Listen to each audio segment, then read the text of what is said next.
1년의 여정이 마무리돼가는 2023년 4월 설렘도 불안도 커져가는 이때입니다. 하지만 걱정 마세요. 중요한 건 꺾이지 않는 마음이죠. 여러분의 의지와 제가 있으니까요. 안녕하세요. 제3회 동행팀 모의고사 한국사 해설 강의 임진석 강사입니다. 본격적인 해설 강의 앞서 공지와 당부의 말씀들을 전해드리도록 하겠습니다. 이번 시험의 난이도는 어떤지부터 한번 검토해보고 갈게요. 물론 한국사 기준입니다. 여러분이 보셨었던 모의고사 과목들 중에서 여러분이 보신 한국사 이번 모의고사는요. 난이도가 이렇게 됩니다. 사순환 모의고사, 사순환 때 여러분들 진도별로 모의고사 봤잖아요. 이것보다는 조금은 평이한 문제 비중이 조금 많습니다. 이번 모의고사가요. 하지만 실제 시험보다는 여전히 조금은 난이도가 있다라고 느끼실 거예요. 그러니까 오늘 여러분들이 보셨던 모의고사보다는 조금은 평이한 수준을 예상할 수 있다. 이렇게 참고를 해주시면 되겠어요. 그 다음에 제가 상담을 받으면서 가장 많은 내용들, 고민 상담들을 듣는 과정에서 이런 내용들 많이 있었거든요. 공부하다 보니까 사순환 때 예를 들어서 뒤에 일제강점기 근대사 이런 거 하다 보니까 앞에 고려시대 이런 거 생각 안 나요. 어떡합니까? 이런 고민들이 많이 있어요. 그래서 실제 시험에 가면은 두렵다 이거야. 내가 공부한 거 생각 안 날까 두렵다 이거지. 그치? 사순환 시험도 사실 다 그랬어요. 무슨 얘기냐면은 예를 들어서 조선시대 전기에 대해서 시험 범위를 두고 사순환 때 여러분들이 모의고사를 봤다 이거야. 그러면은 순서대로 문제가 나오는 게 아니었잖아요. 처음에 조선 초기부터 나오고 그 다음에 무슨 제도 나오고 이렇게 문제 배열 구성이 돼 있는 게 아니라 그 범위 내에서 제가 랜덤으로 순서를 조정을 했단 말이지. 요 관점을 좀 확대시키면 돼요. 그러면은 이게 시험 때 됩니까? 그래요. 그걸 하기 위해서 여러분들은 계속 반복을 하는 것이고요. 지금 이렇게 모의고사를 보신 것이고 또 오순환 때 그리고 여러분들의 회독을 계속 진행하고 있다. 열심히 하는데 장사는 다 없다라고 보시면 되겠어요. 세 번째, 한국사 도대체 몇 분 안에 풀어야 됩니까? 시간. 1교시 때 여러분들이 국어, 영어, 한국사 그리고 헌법 이렇게 4과목을 풀잖아요. 몇 분 안에 풀어야 되냐? 물론 누구만의 어떤 절대적인 기준은 없는데요. 권장해 드리는 거는요. 마킹까지는 최소 15분 내에 요거를 마무리하는 게 우리의 목표다라고 볼 수가 있겠어요. 저 15분 안에 안 되는데요. 그러면은 네 번째입니다. 시간이 오래 걸리는데 어떡합니까? 속도 좀 높이고 싶은데요. 그래야 여러분들은 한국사를 빨리 풀어야 영어를 풀 수 있단 말이에요. 어떻게 하냐 이거지. 속도를 높이고 싶다. 속도는 속도를 높이자 해가지고 되는 게 아니야. 무슨 자동차 악셀 밟듯이 1단 2단 해가지고 붕 가면은 시속 90에서 100km 이렇게 가는구나. 이게 아니에요. 반복하다 보면은 속도를 높여주는 거야. 예를 들어가지고 내가 보기 1번을 딱 봤는데 이건 맞는 내용인데 근데 확신이 안 들어. 그러면은 2번 3번 4번 계속 보는 거예요. 이런 것들이 모이면 속도가 이제 느려지게 되는 거거든. 결국 여러분들의 그 반복은 내가 이걸 정확히 알고 있느냐 그리고 확신할 수 있느냐 다른 거 쌩까고 그냥 다 1번이 맞으면 2번이 맞으면 찍고 갈 수 있느냐 이런 거에 집중을 하셔야 돼요. 그러니까 정확도에 집중을 하셔야 되겠고 그리고 반복 결국 제가 처음부터 얘기하는 거 모든 한 곳을 향하고 있어. 뭐냐 반복과 회독에 장사 없다 이거지. 다섯 번째 지금 여러분들이 임하고 있는 시점은요 이제 진짜 주사위를 던지기 직전이야. 그러니까 지금 여러분들이 봤었던 모의고사 점수 이게 상당히 나름대로 의미가 있는 시기가 됐습니다. 이제 그러면 이제 난 점수가 안 나왔는데요. 이제 가망이 없습니까?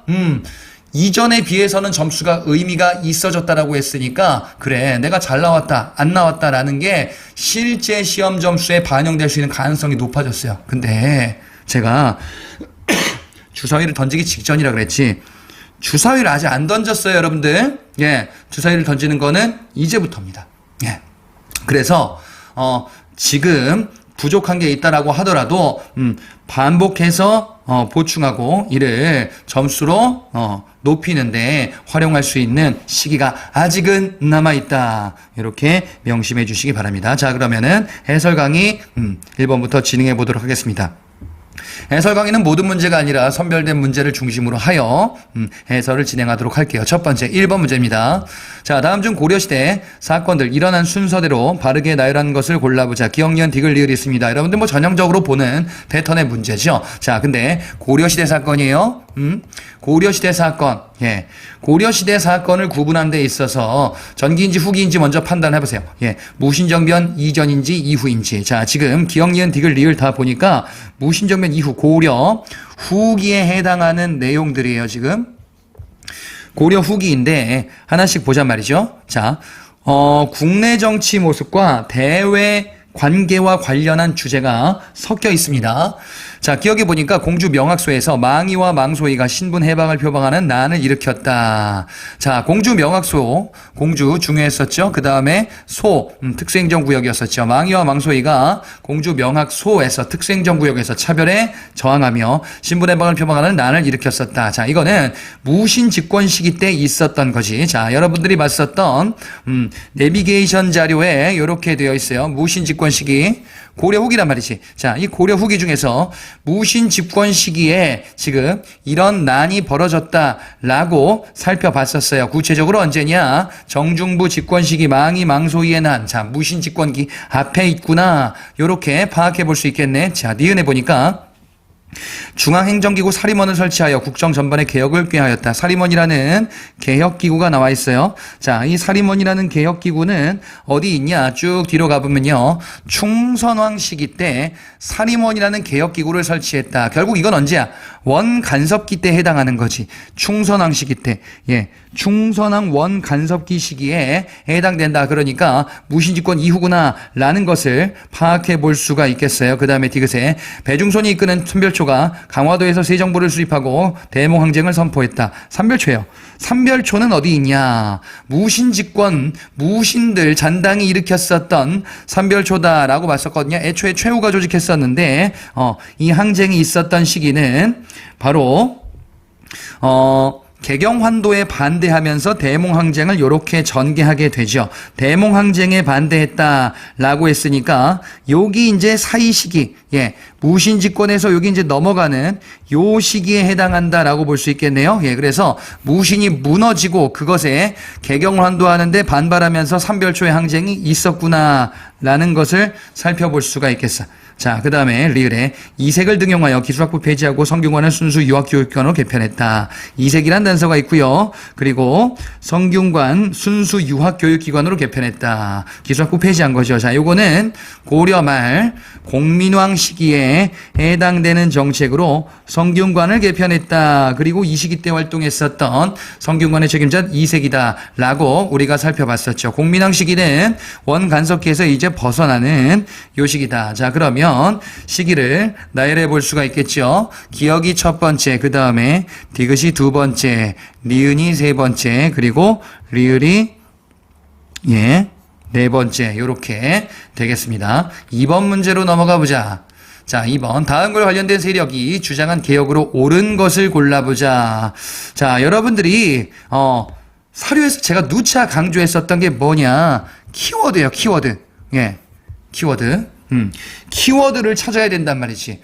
여러분들이 실제 시험에서는 뭔가 좀 생소해 보일 법한 이런 사료가 제시가 된단 말이에요. 내가 배운 사료만 나오면 얼마나 좋겠어. 근데 그게 아니다 이거지. 자, 지금 보니까 처음에 시작이 뭐 나라라는 것은 사람을 두고 이름이 이거 뭔지 모르겠단 말이야. 그럼 뭐라 그랬어요? 뭔지 모르겠다 그러면은 그냥 까만 거는 글자구나. 이렇게 하고 그냥 넘어가란 말이야. 근데 보니까 정부, 임금과 정부와 백성이 동심 협력한다라는 내용이 있어요. 예. 그리고 쭉 보니까 이거 모를까봐, 친절하게 여기 이렇게 제시해 줬잖아요. 관민이 합심한다라고 했었잖아. 그래. 그러면 관민이라는 게 키워드였던 거야. 관과 민이지. 관민이 합심하여 개혁을 추구하자라는 거예요. 자, 그러면 관민공동회, 즉 독립협회를 유추할 수 있잖아. 그지? 독립협회의 개혁안이다라고 하면은 이거예요. 헌의육조지. 헌의 6조에 해당하는 내용들을 골라보자 이거예요. 자, 독립협회가 추구했었던 개혁의 방향인데 이 헌의 6조는 외국의 이권 침탈에 대해서 규탄하며 한편으로는 자주독립국가를 만들자라는 것을 목표로 그리고 또한 입헌군주의 수립을 지향을 했었다라고 봤었죠. 그런데 민주주의 개혁이다라고 살펴봤었네. 자, 그러면 보기에 보면요. 더 칸이 있습니다. 어디 2번에 있잖아요. 이권에 관한 조약은 중추원이 날이 나도록 한다. 이권 침탈에 대해서 반발하면서 중추원 이건 의회로 개편하고자 했었던 시도였었죠. 그치? 예, 그래서 요 얘기였었네. 바로. 자, 다음 보시면요. 보기 나머지 보자. 1번. 노비문서 소각해서 신분제 폐지를 주장했다. 자, 신분제 폐지를 주장했다라는 거는요. 지금 동학농민운동에서 폐정개혁안 12개조 여기에서 노비문서 소각이라는 표현으로 등장을 하지요. 이것이 이제 1차 갑오개혁 때 반영이 되었다라고 살펴봤었어요. 자, 그래서 이는 동학이다. 자, 3번에 양전사업 실시하고 지게를 발급했다. 키워드 지게가 있네요. 자, 지게는 토지 소유 증명서다. 그래서 예, 대한제국의 광무개혁 시기 때 등장하고 그리고 이는 근대적 토지 소유 관계를 확립하고자 했었던 대한제국의 개혁이었었구나. 그래, 양전사업과 더불어서 지금 예, 토지 소유 증명서를 이렇게 만들고 발급하는 정책을 시행하는 대한제국의 광무개혁이구나. 자, 그 다음에 4번에 있는 대한제국 광무개혁이에요. 자, 4번에 보시면요. 지조법을 개혁하여 국가재정을 확충하도록 했다. 이거 좀 종종 나온다 그랬죠. 자, 이거 갑신정변. 지금 여러분 화면에서 보시는 게 갑신정변에서 개혁안 제시했던 거죠. 14개조 개혁안이다. 라고 되어 있는데, 자, 거기에 지금, 제가 지금 캡처를 좀 잘못했네. 예. 여기에 요거 말고 또 들어가는 게, 예, 이거 지금 겹쳤어요. 요거 말고 또 들어가는 게, 지조법을 개혁한다 라는 내용들 있잖아. 그 다음에 불필요한 기구 폐지, 그래서 뭐 해상공국 폐지 이런 거 있었던 거 기억하시죠?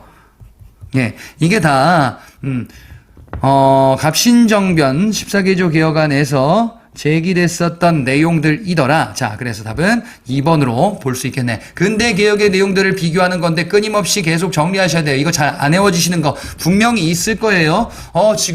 지금 오순환 다 왔는데 이거 안 해줘서 어떡합니까? 예.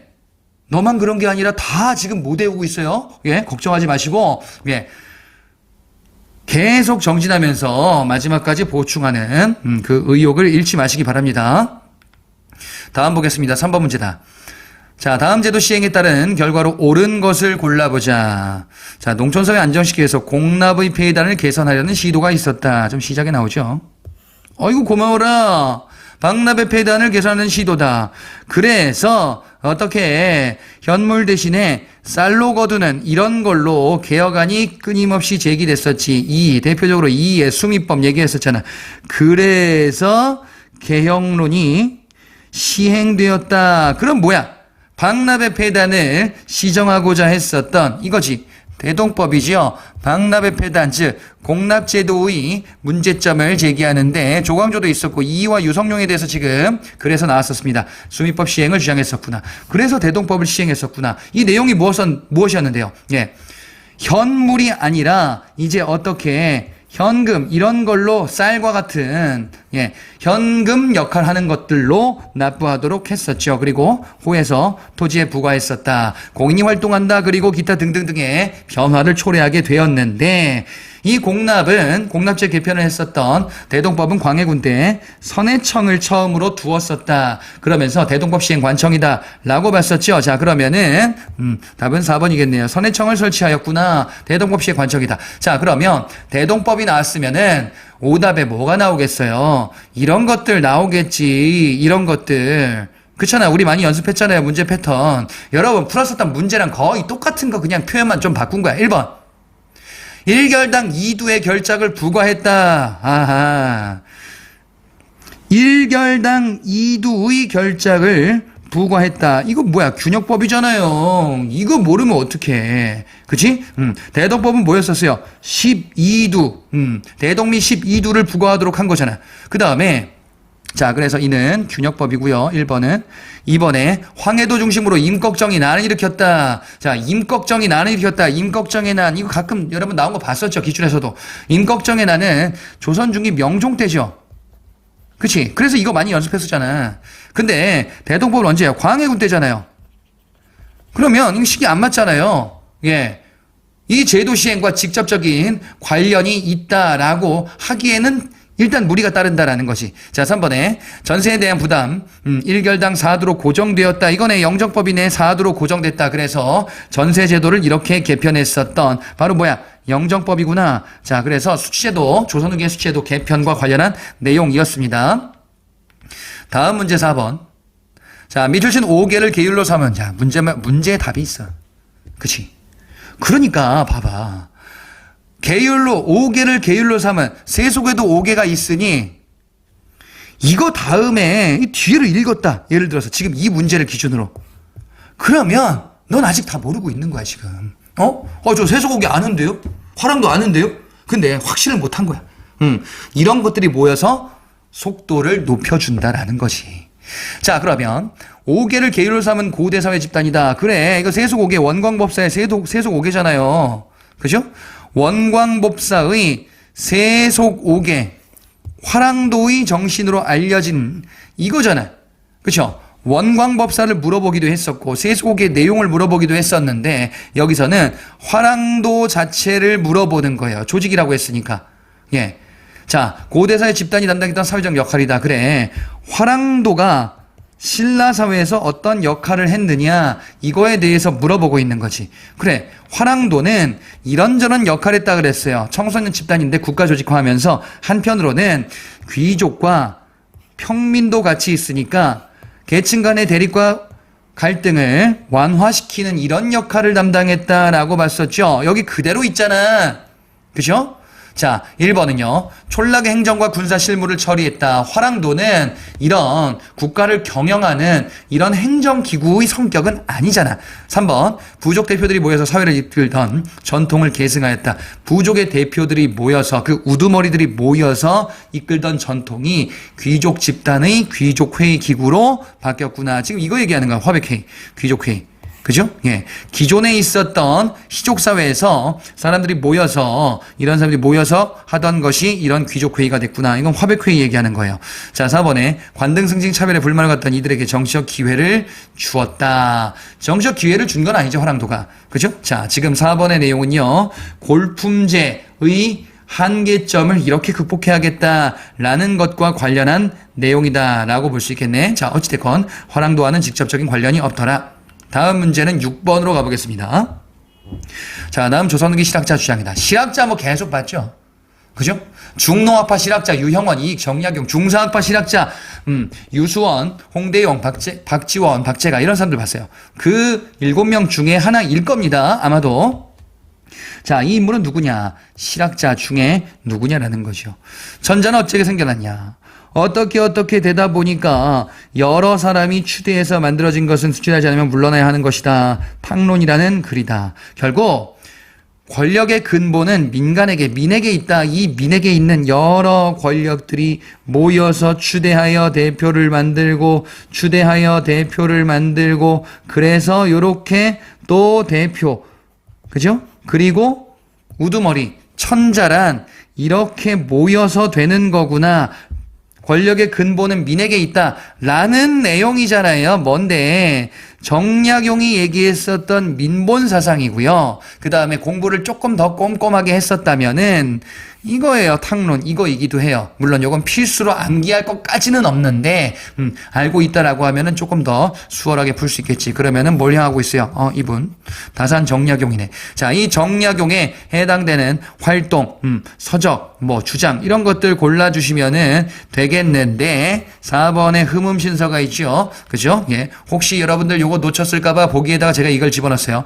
경세유표, 목민심서 많이 봤잖아. 흠음신서도 3부작으로 알고 계셔야 되겠습니다. 그리고 기타 등등의 저서들 또한 존재한다라는 것들 우리가 살펴봤었죠. 정약용 매번 연습했었던 학자. 1번에 북학의를 통해서 소비의 중요성을 강조했다. 북학의 소비의 중요성 우물물에 빗대서 강조했었죠. 누구냐? 박제가죠. 이 사람은 서얼 출신이다. 북학의. 예, 소비의 중요성을 강조했다. 다음에 이번에 토지 소유의 상한선을 설정하는 한전제를 정했다. 한전제, 한전론은 이게 한전론이 있고 그 다음에 박지원의 한전론이 있는데요. 최대 소유 상한선, 최소 생계 가능 토지가 아니라 최대 소유를 제한되도록 하는 이런 제도는요. 박지원이에요. 그래서 지금 2번은 이익이 아니라 박지원이다라는 사실 요 함정으로 조심하셔야 되겠어요. 자, 3번에 신분에 따라 차등이게 토지를 재분배하는 균전론을 주장하였다. 균전론인데 신분에 따라 차등이래요. 그죠? 요것도 헷갈리셨으면은 보충하고 가자. 자, 신분의 차등 있는 균전론은 유형원이고요. 요것도 언급이 될 수 있다 그랬어요. 홍대용의 균전론은요. 이거는 신분 간 차등이 존재하지 않는다 그랬어. 자, 그래서 홍대용인지 유형원인지도 구분을 해보자.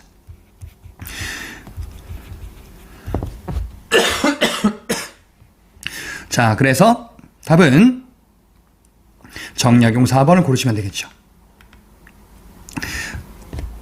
다음 문제는 9번입니다. 자, 다음 제시된 자료와 관련된 인물에 대한 사실로 옳은 것을 골라보자. 1097년 11세기 말이네요. 국청사가 완공되자 조대 주지가 되었대요. 그리고 화엄종을 중심으로 각 종파들을 모았대. 이어 선종을 융합시키고, 화엄종은 교종인데 교종이 중심이 돼서 선종을 끌어당겼구나. 예. 자, 그러면 경전 읽기 참선수행 교종과 선종 둘 다 해야 된다라는 것을 이렇게 강조하고 있고, 국청사 중심으로. 그지? 나와라. 여기 있다.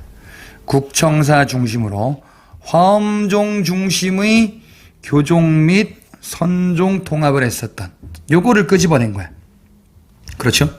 자, 누구냐? 바로 의천입니다. 가는 고려중기 승려 의천. 나에 보니까 같이 공부하는 사람 10여인과 약속을 했습니다. 마땅히 명예와 이익을 버리고 산둔의 살림에 은둔한다. 모임을 맺자. 개혁을 하자라는 거죠. 불교를 개혁하자. 항상 선을 익히고 지혜를 고르는 데 힘쓰며 선을 익히자. 그 다음에 경전을 읽자. 각자 맡은 바 임무.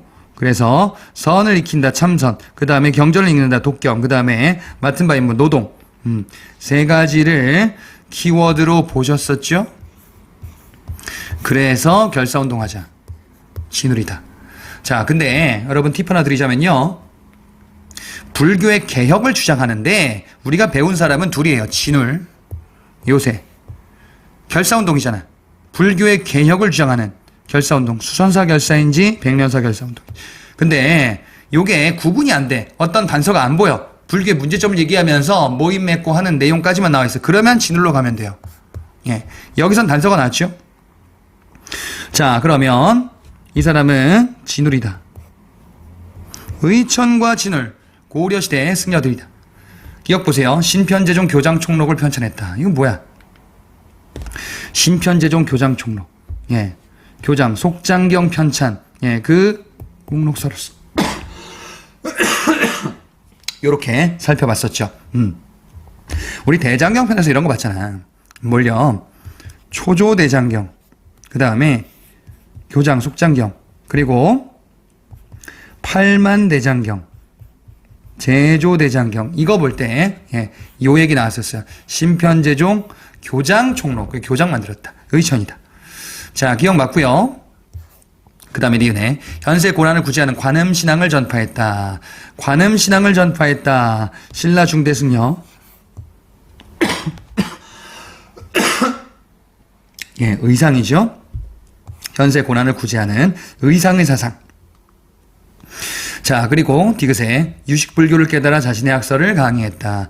유식불교. 원칙. 이 사람도 놓칠 수 있는 승려라 한번 집어넣어 봤습니다. 자, 그 다음에 리을에 꾸준한 수행을 확인하는 도노점수를 강조하였다. 도노점수, 정해상수와 도노점수, 진울의 사상 이었었네요. 키워드로 우리가 봤었죠. 그래서 가, 의천, 나, 진울, 맞네. 다음 보자. 10번 문제입니다. 다음 사례 제시한 사건의 결과 발생한 사실은 무엇이냐. 신병들이 고함을 지르면서 명성황후 어딨냐고 외쳤대요. 명성황후 찾고 있나봐. 그래서 쭉 봤더니 명성황후는 대궐 밖으로 나왔대. 그죠? 병사들이 명성황후를 찾는데 명성황후가 피신했구나. 뭐예요? 명성황후가 피신했구나. 군인들이 일으켰는데, 그렇죠? 당시 90군대 군인들이 차별대우에 불만을 가지고 일으켰었던 이모군란. 이들은 궁을 습격해서 명성황후까지 시하려고 했는데 명성황후는 피신했었다. 이후에 청나라 군대의 요청으로 결국 이들은 다시금 집권하고 이 난을 수습할 수 있었구나. 이렇게 살펴봤었습니다. 자, 그러면 이 사건은 결국 1882년 있었던 이모군란의 결과를 골라라 라는 거고, 이모군란의 결과를 우리가 이렇게 등등등 정리를 했었어요. 자, 보기해보자. 청에서 마젠창과 멜렌도르프와 마젠창이 파견되었다. 그렇다 이거지. 마젠창과 멜렌도르프가 청에서 고문으로 파견된 계기였었고, 위안스카이라는 인물이 또한 등장하는 사건이기도 하더라. 그리고 이런 조약들. 조약들 중심으로 물어봤었는데 보통은 이렇게 다른 주제를 끌고 와봤어요. 자, 이번에 친일 내각이 구성되어 단발령이 시행되었다. 이건 뭐야? 을미사변이죠. 을미사변의 결과 시행된 을미개혁이죠. 을미사변은 명성황후가 죽어야지. 근데 여기서 뭐야? 나왔잖아. 자, 3번 조선과 일본 사이 한성조약. 한성조약은 갑신정변의 결과로서 살펴봤었죠. 자, 일본과 체결한 조약은요, 이모군란의 결과 제물포조약, 갑신정변의 결과 한성조약, 이렇게 나누어 봤습니다. 4번에 조선에 파견됐던 청일 양국 군대가 철수하였다. 아니죠. 이모군란의 결과는 청나라 군대와 일본 군대가 모두 주둔하게 되고요. 갑신정변의 결과 청일 양국 군대가 조선에서 철수하는 텐진조약의 내용 중 하나죠. 나중에 파병할 때 어떻게 할 건지에 대한 이런 명시가 되어 있는 게 바로 이제 텐진조약이었었다. 자, 결국 이모군란 골라라. 답은 1번이 되겠습니다. 자, 뒤로 가보자. 11번 문제. 다음은 조선전기 두 정치 세력에 관한 설명입니다. 옳지 않은 것을 골라보자. 가. 불교와 도교에 상대적으로 관대했으며 경학보다는 사장을 중시했다. 자, 조선 전기의 두 정치 세력이래요. 불교, 도교에 상대적으로 관대했대. 성리학 이외 사상에 대해서 조선시대 때는 지배 세력이다라고 하면은 성리학 이겠죠, 당연히. 근데 상대적으로 관대했대. 경학보다는 사장을 중시했대요. 그러면 뭘 물어보는 걸까요? 요거 물어보는 거지. 경학보다는 사장을 중시했구나. 성리학 외 사상에 대해서 관대했구나. 훈구 관학파들이다. 그렇구나. 자, 나의 중소지주적인 배경을 바탕으로 왕도 정치를 표방했대요. 왕도 정치를 표방하느냐, 부국강병을 추구하느냐, 이게 훈구냐 사림이냐, 요 두 가지 비교하는 포인트였었죠. 그래서 성리학 외 사상에 대해서는 배격하고 성리학이 중요하다라는 것을 상대적으로 더 부각시키고 이를 목적으로 보는 세력들, 바로 사림이다라고 우리가 살펴볼 수 있겠네. 자, 그러면 옳지 않은 것을 골라보겠습니다. 1번 관학파 주장을 계승했다. 그래, 훈구가 관학파, 조선 초기의 지배 세력이었었던 거죠. 맞다.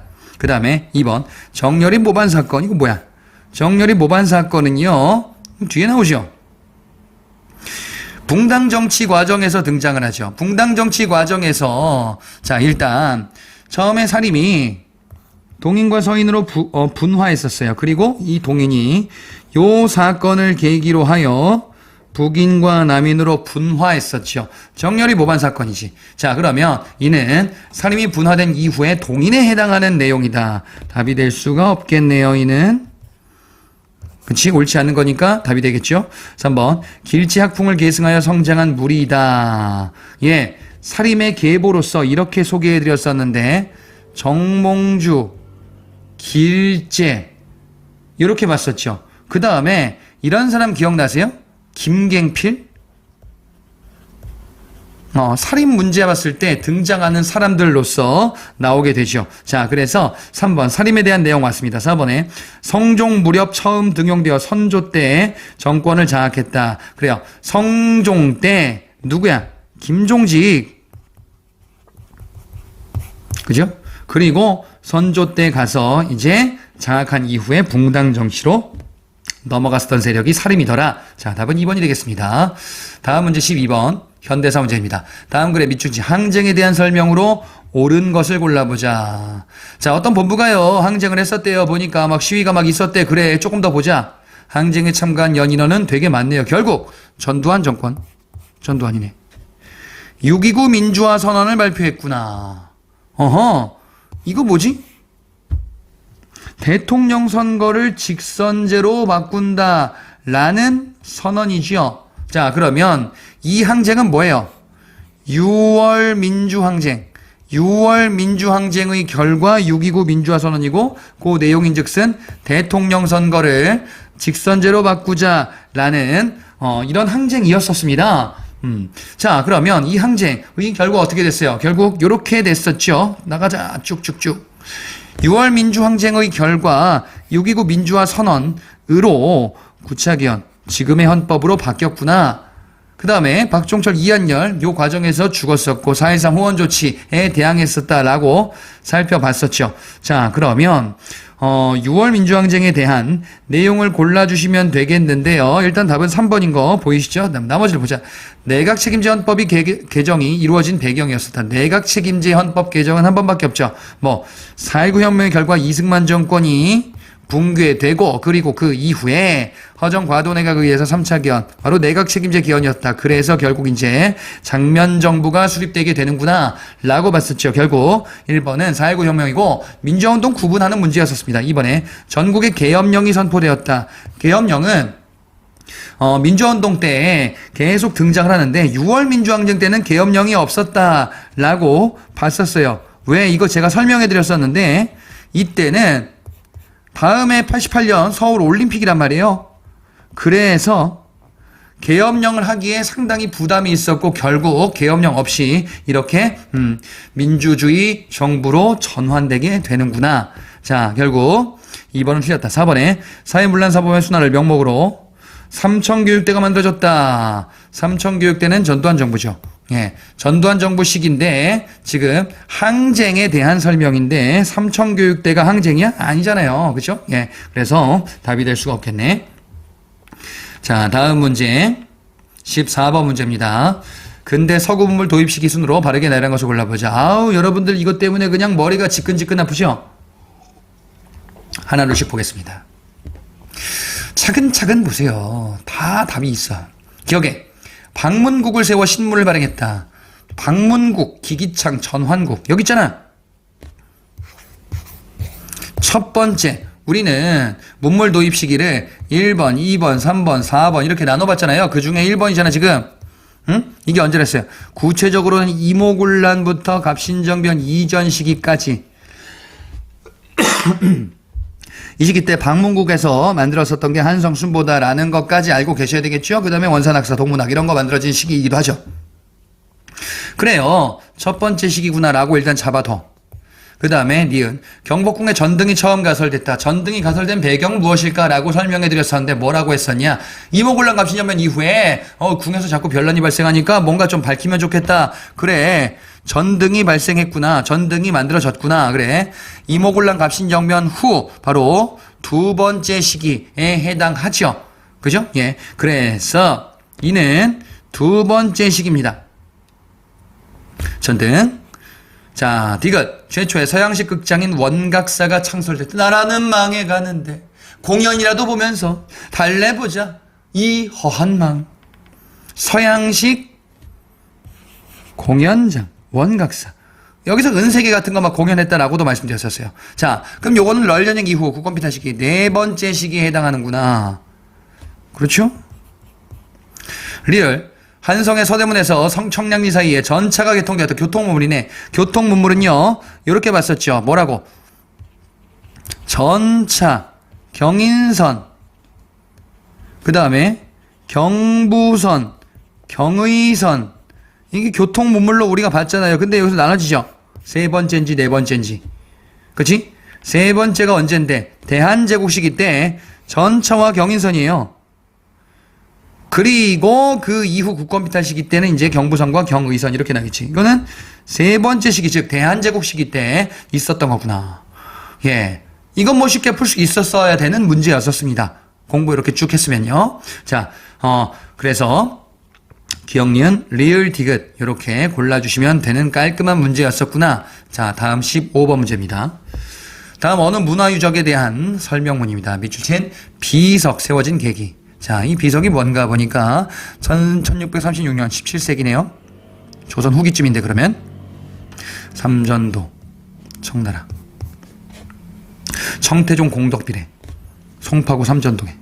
그래. 삼전도의 삼전도 굴욕, 삼전도의 굴욕, 삼전도의 굴욕. 그래. 그래서 비석 세우고 청한테 까불지 않을게요. 비석을 세운 거지. 자, 이 전쟁은 결국 뭐예요? 청이 침입하여 벌어졌었던 병자호란이었었습니다. 자, 이 전쟁은 뭐다 그래서? 병자호란이다 이거야. 조선 후기 인조 때 벌어졌었던. 그래. 그러면 일단 병자호란이 나오면은 정묘호란과 헷갈리게 구분해서 문제를 물어볼 수 있겠다. 그 다음에 주화론과 주전론의 대립이 있었다라는 사실. 왕이 어디 피난 갔는지 이런 것들 주르륵 떠올릴 수 있어야 돼요. 1번. 전쟁을 앞두고 조선은 주화론과 척화론이 대립하였다. 그래요. 뭐 주화론과 척화론. 예. 척화론이 곧 주전론이에요. 전쟁 주장. 화친을 배척하는 거지. 그래 척화론. 예. 자, 그래서 대립했는데 결국에는 척화론, 즉 주전론에 따라서 전쟁하자라고 하니까 청이 침입해서 병자호란이 벌어졌구나. 맞다. 그 다음에 2번. 청군이 침입하자 당시 왕은 남한산성으로 피난하였다. 그렇죠? 예. 강화도로 피난 간 거는 정묘호란. 그 다음에 남한산성 피난 간 거는 병자호란. 이었었구나. 맞다. 3번. 전쟁 후에 반정이 일어나 서인 세력이 집권하였다. 전쟁 후에 반정이 일어났어요. 서인 세력이 집권하는 반정은 요거 인조반정이죠. 인조반정. 요거는 집권한 이후잖아 지금. 집권한 이후에 다 인조예요. 예, 광해군 시기 때 중립외교하다가 인조반정으로 정권이 이렇게 뒤집혔구나. 자, 옳지 않죠? 전쟁 후가 아니잖아. 4번에 전쟁 끝나고 청원 세자를 인질로 데려갔다. 그래, 소현세자. 인질로 데려갔구나. 그치? 돌아와서 죽었구나. 둘째 아들 복림대군이 왕이 되었구나. 그 왕이 그 이후에 이제 효종이었었구나. 자, 그래서 4번도 맞습니다. 답은 3번이 되겠죠. 다음 문제 16번에. 자, 조선시대 가족제도 혼인제도에 대한 변화의 설명으로 옳지, 적절하지 않은 것을 골라보겠습니다. 조선 전기와 후기가 구분된다라는 거 아실 거예요.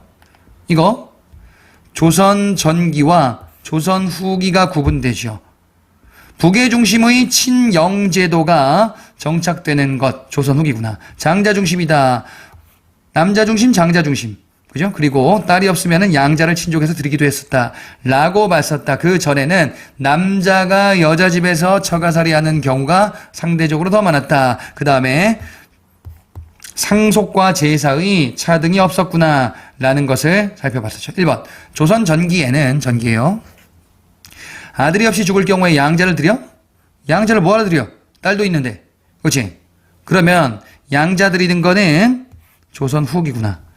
뒤에는요. 후기에는 외손자가 제사를 지내는 일이 많았다. 외손자가 제사 지낸다라는 거는 엄마 쪽인지 아빠 쪽인지 요걸로 구분하시면 돼요. 엄마 쪽이구나. 그죠? 외가니까. 그러니까 엄마 쪽 딸 자식도 요게 가능하구나. 그래. 이게 바뀐 거예요, 지금. 조선 후기는 딸 자식은 남의 집 자식 이렇게 넘어간다라고 보는 출가 외인의 인식이 강했었단 말이지. 자, 이번에 조선 전기에는 알과 딸에게 고루 전기, 고루 재산을 상속, 균분 상속이다. 후기에는요, 장남에게 더 많은 재산 상속하는 관행이다. 예, 맞죠? 3번, 조선 전기에는 족보가 남녀 관계없이 출생순으로, 근데 후기에는 아들이 먼저, 부계 중심, 장자 중심, 아들 중심. 4번에 조선 전기에는 사위들이 처가에 사는 경우 처가살이, 반면에 후기에는요, 출가 외인이다. 그래요. 맞죠? 답은 1번 적절하지 않은 건 바뀌었구나. 자, 조선 후기에 이런 모습, 이전과 차이가 있다는 거 반드시 알아두셔야 되겠습니다. 17번 문제. 다음 사건이 발생한 시기, 가장 가까운 시기에 전개된 독립운동에 대한 설명으로 옳은 것을 골라보자. 무슨 사건일까요?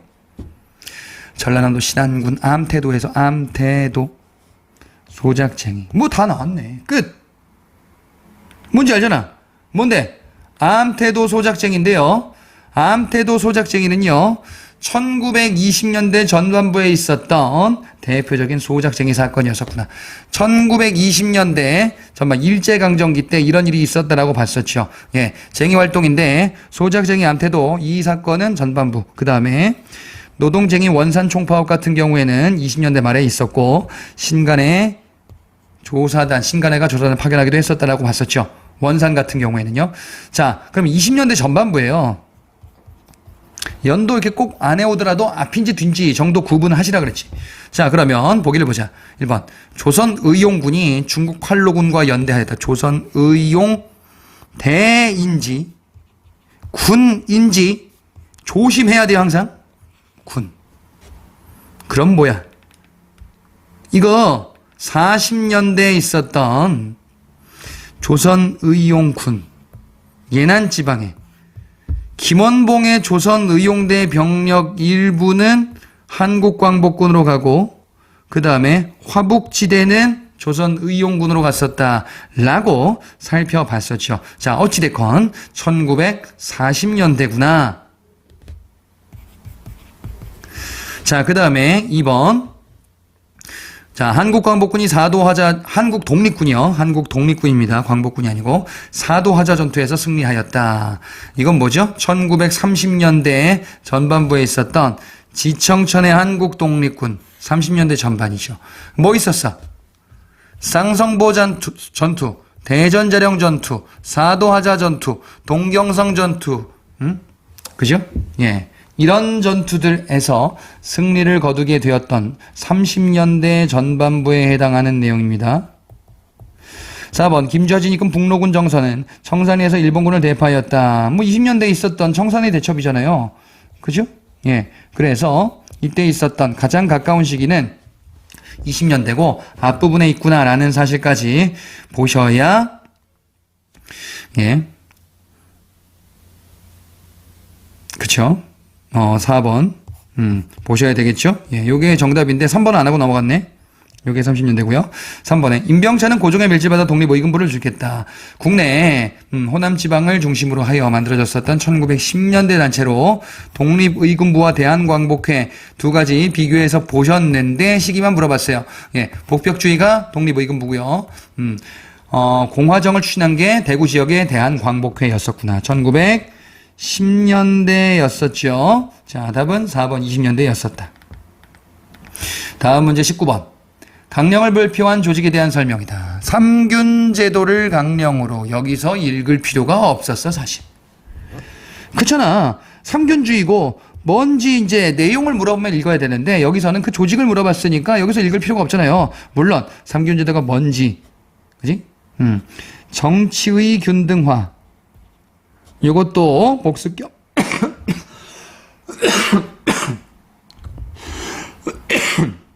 예, 죄송합니다. 자, 복습 겸 한번 보자. 정치의 균등화. 그 다음에 교육의 균등화. 그리고 쭉 보니까 예, 경제의 여기 있지. 경제의 균등화. 예, 쓰리균이다. 이 쓰리균, 삼균 제도를 강령으로 발표한 조직이다. 라고 하면은, 그치? 요거죠. 삼균주의에 기초해서 대한민국 건국강령을 대한민국 임시정부가 발표했구나. 1940년대 중칭 대한민국 임시정부가 이렇게 발표하게 됩니다. 그래. 1번 광복 직후 조선 건국준비위원회로 건준위 여기지. 건국준비위원회는요. 광복 직후에 여운형이 주도해서 만들어진 단체로 이는 대한민국 임시정부의 활동이 아니죠. 조선 건국 동맹이라는 조직을 모태로 하여 만들어졌구나. 자, 그러면 1번은 조선 건국 동맹이다. 4번, 2번 4차 개헌 단행에서 주석 부주석제를 채택하였다. 자, 개헌 얘기가 나오면요. 내용을 잘 보셔야 돼요. 대한민국 임시정부의 헌법 개정 내용이 중요한 출제 포인트였었잖아. 4차 개헌이 주석제고 5차 개헌이 주석과 부주석 체제예요. 그렇죠. 1차는 뭐였었어요? 대통령제. 2차는 뭡니까? 2차는 바로 국무령 중심의 내각 책임제. 3차는 국무위원 중심의 집단지도체제 이렇게 살펴봤었고 20년대 40년대 이렇게 넘어간다. 자, 그러니까 대한민국 임시정부 내 이렇게 찍으면 안 된다고 헌법 개정 얘기 나오면 이거를 꼭 보라고요. 그죠? 그래서 이거 틀렸잖아 지금. 5차 개헌이잖아요. 부주석이니까. 3번 화북지방의 사회주의 계열의 독립운동가들이 결성하였다. 뭐야, 사회주의 아니잖아요, 일단. 대한민국 임시정부는, 사회주의가 아닌 민족주의가 중심이 되었고요. 자, 사회주의가 중심이 됐었던 거, 요거 얘기하는 거예요. 조선 의용군을 군대로 두었었던 조선 독립동맹입니다. 예. 화북 예난 지방을 중심으로 만들어졌었던, 단체였었다. 자, 그래서 이는 조선 독립입니다. 독립동맹이죠. 자, 그 다음에 4번에 중국 국민당 정부의 지원을 받아 군사조직을 갖추었다. 예, 중국 국민당 정부랑 연대한 거죠. 중국 공산당과 연대한 게 조선 독립동맹이라면 중국 국민당과 연대했었던 게 바로 대한민국 임시정부였었다. 그래서 조직을 군대를 갖추게 되니 그것이 바로 한국광복군이구나. 예. 자, 그러면 답은 19번의 답은 4번이 되겠죠. 예. 이게 뭔데?